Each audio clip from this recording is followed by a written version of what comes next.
Welcome back to The Line. Internationally renowned artist Judy Chicago has pulled the plug on plans to open a museum in her gallery in Belen, New Mexico. The museum was initially proposed as a partnership with the city and would feature her work as well as her husband, Donald Woodman's. He's a photographer, of course, but public outcry over the nature of many of Chicago's pieces sparked her to change course. Many in the community even went so far as to call some of her works, which depict female genitalia, as pornography. And Diane on Facebook, Ms. Chicago said she was sad to be recognized around the world, but shunned in her hometown. It's a very interesting situation when you think about it. Even watching some of the video of the Belen town meeting where it all sort of came to light, there was just an element of folks that are just uncomfortable with her work. Shouldn't that just be the law of the land of the day, so to speak? I mean, the public have spoken, but there's a lot of pushback on this. What's your initial thought? Well, first of all, the first point is she is in fact internationally recognized. She has some works. The Dinner Nice. is one of the most well-known, most fabulous works of women's feminist art. And so that's not coming to New Mexico. That's not on the table. But she does have some that could be considered to make people uncomfortable. I don't think it's pornographic.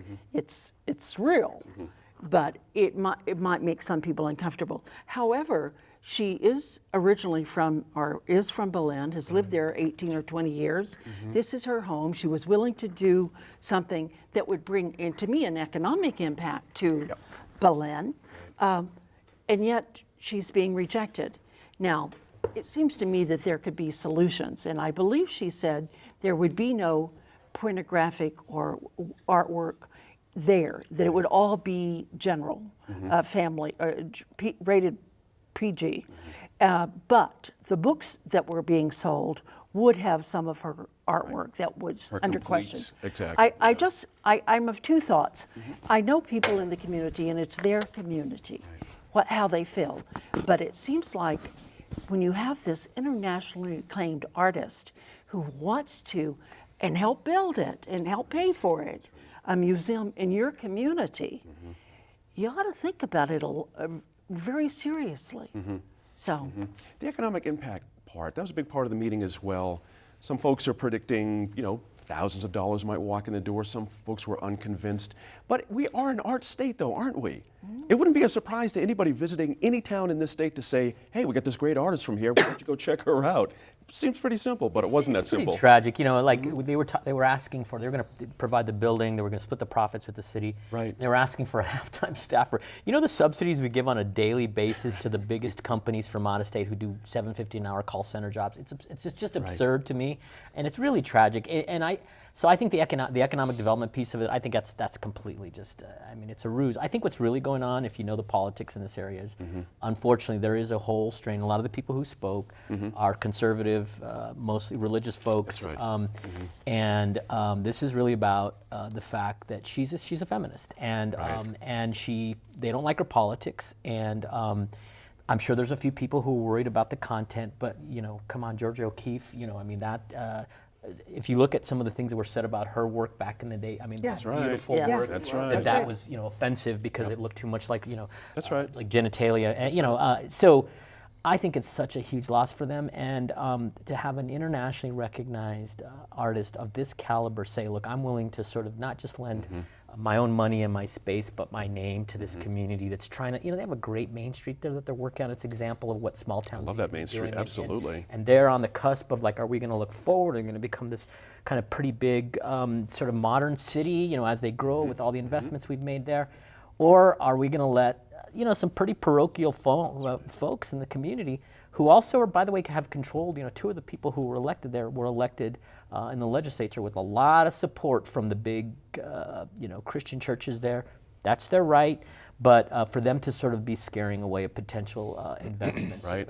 And by the way, Albuquerque, if she's interested. You're going to steal my thunder on that one. Please come and talk to Mayor Keller and the City Council. I think there's some great spaces we'd love to help you get set up in Albuquerque. It's worth noting that the Albuquerque Museum owns the a large portion of one of her most famous works, The Birth Project, and so I think that makes Albuquerque kind of a no-brainer for the rest of her the rest of the gift that she was planning on giving to Belen. My hope is that some community in New Mexico, that she's interested, and that some community in New Mexico, Albuquerque, Is it the same Santa thing Fe- though if it's not in Berlin? Is it not quite different enough to It's take the specialness away? It's going to be different, but Berlin has said no, and absent, or I should say, to Eric's point, a portion of Berlin has said no, Yes. and it's a loud and a powerful portion within that community. With that in mind, my goodness, some community is going to welcome her, whether it's the folks, around CalArts where she taught, if it's Chicago itself, somebody's going to want it. Someone's going to see the benefit of that, both economically and culturally. I mean, it's an incredible cultural gift that that she's offered to Belen, and so my hope, my hope is that Albuquerque is appealing to her and is able to do something like that. Daniel, when you think about Berlin has had its share of controversies. We had the nativity scene a couple of years ago. We had the flag in there, the city flag with the Star of Bethlehem on it. Again, everyone's sort of touching on it a little bit. Every community has its own sense of values, its own sense of, what it considers pornography or not. That's their deal. Or is it proper for us in Albuquerque, who may see this a little bit differently, to lean on these folks and say, you need to see this a little bit of a different way? Do they really? No. Okay. I don't need to see it a different way. I mean, that's, whether you agree with what the people down there see or think or feel, that's why they chose to live in Berlin. And you know what? If the people down there, even if there's more people that are in favor of it, but they're going to stay home, it's not as big of a deal to them. I mean, this constant insinuation that there's something wrong, that that they just don't think like I think, therefore they're wrong. I just think that's the kind of identity politics that everybody's getting tired of. The people in Berlin decided they don't like this stuff. Look, whether I like it or don't like it, I just think, I think she should be applauded for trying to make a difference. Clearly, most people don't put their money where their mouth is, and this artist did. That's right. She said, I'm going to make a difference in a community that I've invested in. That's right. Kudos to her. Good on her. Yep. The community said, yeah, don't need it, don't want it. Got it. And, this happened in my district. They were going to put in they actually put in an adult bookstore down by Artesia, and the people in Artesia were adamantly opposed to it. They made it go right outside the city lines. They put it. Wow. It's one of the funniest things in the world. When you drive in Artesia, there's this adult bookstore. They made them put this giant dark fence around, and on this. I know you're not trying to make a connection to art with it. No, I know you're not doing that. But on your the point's city, well on the city taken. side, Right. they put up a billboard that said Jesus is watching you, and no it's kidding. the size of a football field looking into it. Yeah. That's the way that community wanted to deal with it. Wow. So I think at the end of the day, I think if this artist wants to find a home for the art, I think She won't have clearly trouble. It's not in New internationally Mexico, it's going to be fine. Last point here. The city of Albuquerque just celebrated, a little bit of a side thing, just celebrated its 1,000th public art thing that got hung in the mayor's office. This started a long time ago, 1978. $20 million worth of art has been funded here.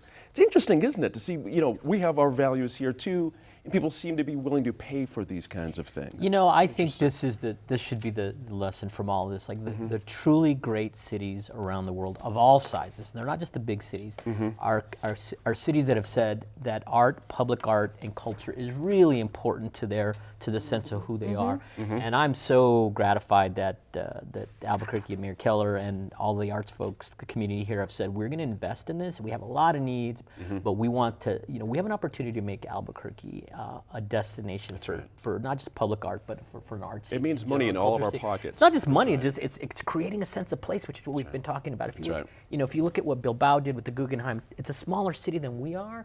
They've got murals everywhere. It attracts people who love art, and it's diverse art. It's not all. I don't And like we're down the street from one of the largest art markets in the country. Gotta go. That's all the time we have. If you want to weigh in on any of these topics we discussed this week, be sure to reach out to us at newmexicoinfocus.org or join our Facebook group, Focus on New Mexico.